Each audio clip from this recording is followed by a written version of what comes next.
Brasil, ele é adotado pelas companhias de TV a cabo, ou seja, geralmente quando você tem TV a cabo na sua casa, net digital ou TVA, entre outros, você vai ter o DVB na sua casa, aquele set-topzinho, né? Aquele receptor lá dessas TV a cabo é um receptor DVB, e o MIDI é HP, que é Multimídia Home Platform. Ele permite a recepção e execução de aplicações feitas em Java e XHTML. A gente pode ver um pouquinho mais detalhada a arquitetura dele, mas eu não vou entrar muito em detalhe para não embaraçar. Mas a gente tem, como ele roda a aplicação Java, a gente vai ter que ter uma máquina virtual Java. Em cima disso a gente tem um middleware, que é para abstrair todos os detalhes de qual máquina virtual é essa e tudo, ou seja, ele fornece uma API padrão para quem faz aplicações em Java. E a gente tem também um cara que fornece interoperabilidade entre esses padrões, que é o GEN. A TSC.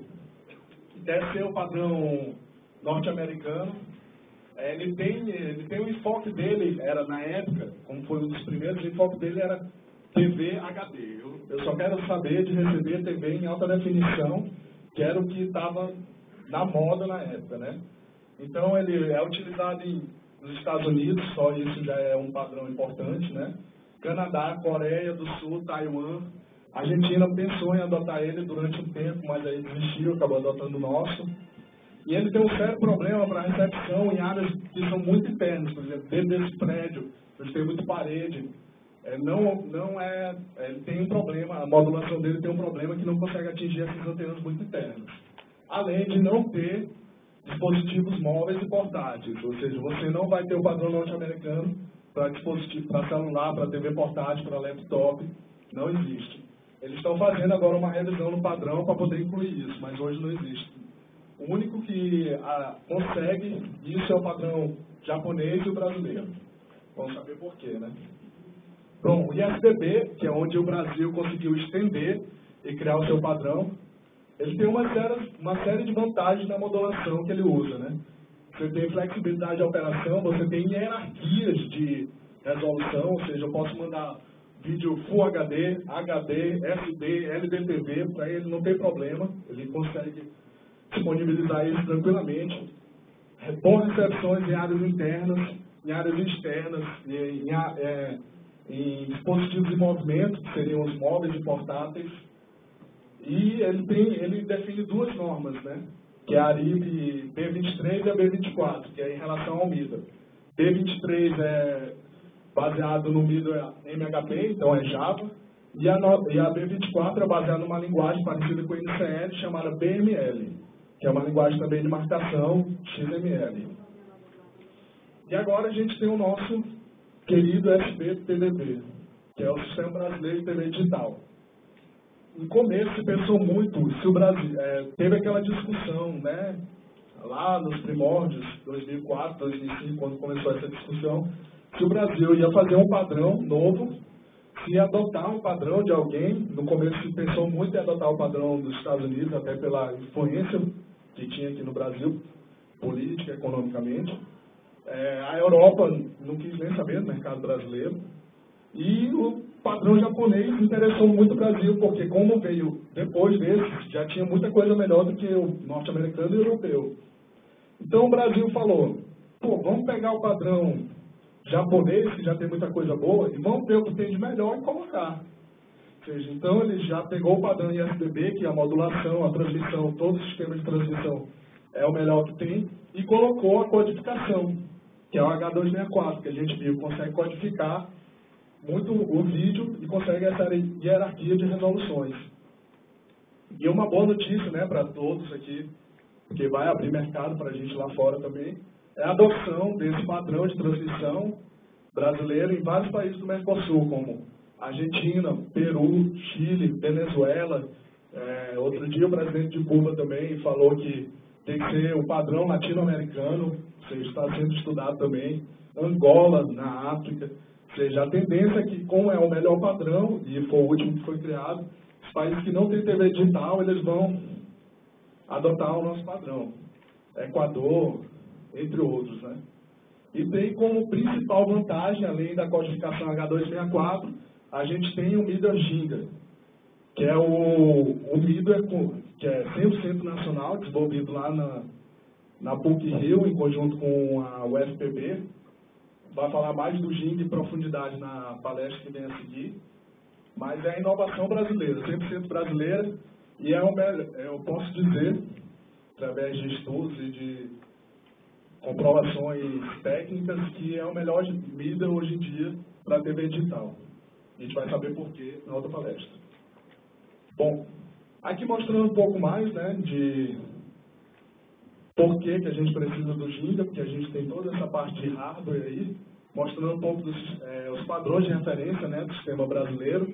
A gente tem um CoFDM, que eu falei, que é o sistema de modulação, é o mesmo sistema de modulação japonês. Tem o sistema de transporte, que é o MPEG-2, que todos usam, não tem por que mudar. E a novidade é o H264, o Layer 4, para dispositivos fixos. Tem o Layer 1.3 para dispositivos portáteis, ou seja, uma resolução menor, o poder de processamento desses dispositivos é menor, então precisa de uma codificação que seja rápida de decodificar. Então, por isso é diferente o fixo do portátil. E AC, também MPEG 4, tanto no fixo como no portátil, Layer 4 e Layer 3 também. Tem uns exemplozinhos de o que pode ser feito em cima do Ginga, né? Quais são as aplicações? Todo mundo está falando o Ginga é melhor, o Ginga é isso, o Ginga é aquilo. E acho que falta mostrar por quê, né? Tem uma série de aplicações que têm sido desenvolvidas em conjunto com a UFC, a UFPB, nós mesmos da PUC-Rio temos desenvolvido algumas aplicações de outras empresas, né? Então, mostrar aqui um pouco, tem essa aplicação que é o T-Governo, que foi bem dos primórdios mesmo, que você poderia ver o senador ou então o deputado federal discursando e poderia saber detalhes daquela emenda ou daquele projeto, de qual projeto ele estaria discursando, dar uma opinião, que é o primórdio, dar uma opinião, saber mais detalhes daquele senador, e-mail, página pessoal, qual é a sala do gabinete dele, entre outras coisas, telefone, ou seja, tentar aproximar mais a população das pessoas que representam a gente lá no Senado e na Câmara. Tem também o T-Saúde, que é a saúde sendo disseminada pela TV, onde você tem um programa de auditório ou então um programa de uma TV pública que tenta passar informações para a sociedade, de nutrição, de saúde, você tem dengue, por exemplo, vou mostrar aqui um vídeo de uma aplicação, foi feita em conjunto com a Proteste lá no Rio, quando estava aquele surto de dengue, né? Então, dando mais informações, conseguir separar o que é dengue hemorrágica, saber qual é o hospital mais perto de você, entre outras coisas, né? Programas ao vivo, ou seja, não vou entrar aqui um pouquinho no time e falar que o único padrão que aceita você ter edição ao vivo do programa. Ou seja, você tem uma aplicação, você pode editar essa aplicação ao vivo, em tempo real. O lance polêmico aconteceu, geralmente o que acontece? Você tem um replay, né? E você pode ter uma aplicação em tempo real sendo mandada para casa do usuário e que você tenha a possibilidade de voltar tantas vezes e ver aquele lance quantas vezes você quiser. Ou então, ver quais são os gols. Ou então, tem mais detalhes que tira tempo, que mostra se a posição, se o cara estava impedido, não estava. Então, mostra com mais detalhes. É o único padrão que aceita você. Depois do programa está editado todo, você mandar aplicações para a casa do usuário. E-commerce, que eu acho que é o mais falado na TV, né? Você vai poder, a menina passou na novela com um vestido, você vai poder comprar. Então, eu acho que é o que todo mundo já viu exemplo, né? Você consegue, através do canal de retorno, tem que ter o canal de retorno, você consegue fazer um pedido de alguma coisa que está passando no vídeo também.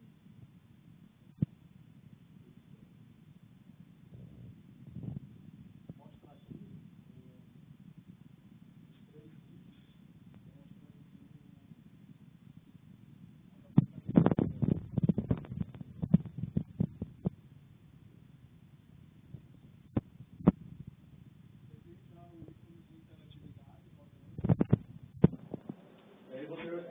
uma aplicação feita em conjunto com a Prodeste, que foi quando estava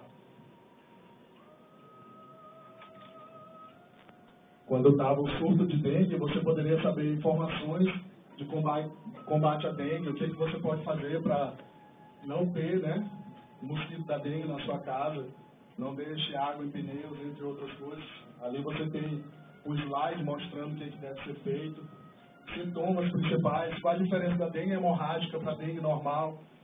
Dengue hemorrágica, você tem que correr para o hospital, o que fazer, emergências, você consegue ver, lá no Rio tem um sistema de UPAs, você consegue ver qual é a UPA mais próxima da sua casa, o hospital, pode ver quais são as especialidades daquela UPA, como funciona, onde é que está, entre outras coisas.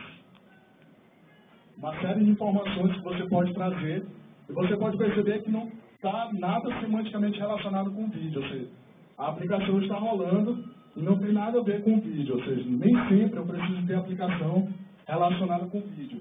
Ou seja, somente informações adicionais para o usuário. O governo quer trazer mais informações, o governo do estado trazer mais informações, e essa é uma das formas de trazer, né, através dessas aplicações. Vou mostrar agora um exemplo de como seria a propaganda interativa, né? A gente vai ver um comercial. Rolando de um condomínio, foi feito em parceria com a Provil, que é uma agência de publicidade lá do Rio. E aí você pode ver a localização daquele condomínio. Que mais? Você pode ver condições de pagamento, ou seja, de quais são os apartamentos que estão, de 1 quarto, 2 quartos, 3 quartos, quais são os preços, pode ser parcelado em tantas vezes, informações adicionais. Você pode ver também quais são as unidades que estão disponíveis no momento para você comprar. Você não vai comprar o apartamento pela TV, né? Mas você pode ver que ainda tem unidades disponíveis para poder entrar em contato com a Mediterrânea, que não existe. Ou seja, as agências de publicidade estão começando a despertar para esse lado. Elas não sabiam a possibilidade que você tinha com o Ginga e com o Sistema Brasileiro de TV, de ter interatividade não só nos programas, mas sim nas propagandas em si. Então, você pode ter também interatividade específica para uma propaganda, que é o caso dela, ou você pode ter a interatividade para a propaganda inteira, propaganda dentro do programa, entre uma série de outras coisas. Bom, esse aqui é também Está meio feio os gráficos, porque a gente não é de design, né? Mas você pode saber informações da temporada de Fórmula 1, por exemplo. Os pilotos, qual é a classificação de pilotos, classificação de construtores, no momento. Isso é um treino, né? Mas na hora da corrida, você não precisa... quem é que está na frente? Você não precisa esperar o Galvão lhe falar, ou então aparecer lá a classificação. Você chama a classificação, pergunta quem é que está na frente, vai estar lá disponível para você. Quem fez a melhor volta, quem está em último, quem está nos boxes, entre uma série de outras informações que você não vai precisar esperar a boa vontade, né, de quem está transmitir para você. E uma coisa bem legal também do Ginga é que você pode ter aplicações interativas em múltiplos dispositivos. Vou explicar e mostrar demonstrações de múltiplos dispositivos na outra palestra, que a gente vai entrar mais em cima do Ginga. Mas você está na sua casa assistindo TV e aí rola aquele lance polêmico do futebol, né? Você é flamenguista e seu irmão é vascaíno. Você quer saber o lance polêmico, ver de novo porque foi um lance contra o Flamengo e seu irmão não quer saber porque não quer discutir. Então você vai lá, pega o seu iPhone e baixa a aplicação não na TV, mas no seu dispositivo portátil, iPhone, Android, a gente vai mostrar com mais detalhes depois. E a TV continua passando o vídeo sem qualquer interferência da outra pessoa. Bom,